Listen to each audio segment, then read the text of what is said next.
You ever realize how wild it is that we just trust our GPS? Like we'll hand over our entire decision-making ability to a phone that's just reading numbers and satellites and pretending it knows what a left turn feels like. And yet, without even thinking about it, we'll trust it to lead us through the cities we've never been to. We don't question it. We just go. Until something happens. The GPS crashes out, or it insists that a road that is in fact closed is the route you have to take. Or your phone dies, or the map starts spinning and recalculating, and suddenly that blind trust turns into full-on panic. You start wondering, wait, do I even know where I am anymore? I'm Jean, and I've been down this road before. Not just when I'm driving either. Things in life are going smooth, and then out of nowhere, it feels like the map just disappeared, and I don't know where to go next.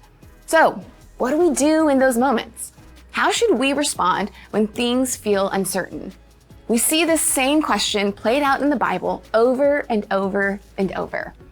There might not have been glitching GPSs, but there were definitely a lot of people who felt uncertain or anxious. Jesus addressed this very thing in one of his most famous sermons, found in the book of Matthew. He told a parable, which is a story used to drive home teachings that could be hard to understand on their own. Let's read it together. Starting in chapter 7, verse 24, Jesus said, "Therefore, everyone who hears these words of mine and acts on them will be like a wise man who built his house on the rock. The rain fell, the rivers rose, and the winds blew and pounded that house. Yet it didn't collapse because its foundation was on the rock." Up until this point, Jesus had given lots of instructions to the people who were listening. And here, he was telling those same people what he wanted them to do with what he was saying. He started off by telling them that whoever heard his words and put them into action will be considered wise. This story helped his hearers understand better. The first character is the wise man. He built his house on a rock. A storm came, but his house stood firm because it had been built on a solid foundation. Listen to the words Jesus chose. The rain fell, the water started to rise, the wind pounded on the house. The storm wasn't just a steady drizzle. It was intense. Have you ever been there?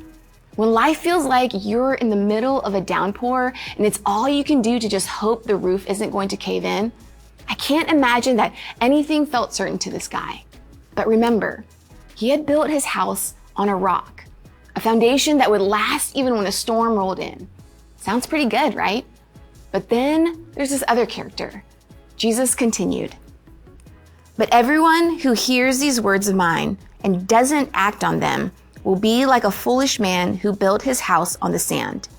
The rain fell, the rivers rose, the winds blew and pounded that house, and it collapsed. It collapsed with a great crash."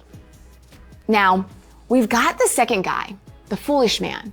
Instead of building on a solid foundation, this guy decided to build on sand. When the same intense storm came through, his house completely collapsed. The sand couldn't withstand it. Okay, so what was Jesus really saying here? And what does it mean for us? Jesus was painting this vivid picture for us. Did you notice that both characters in the story went through the storm?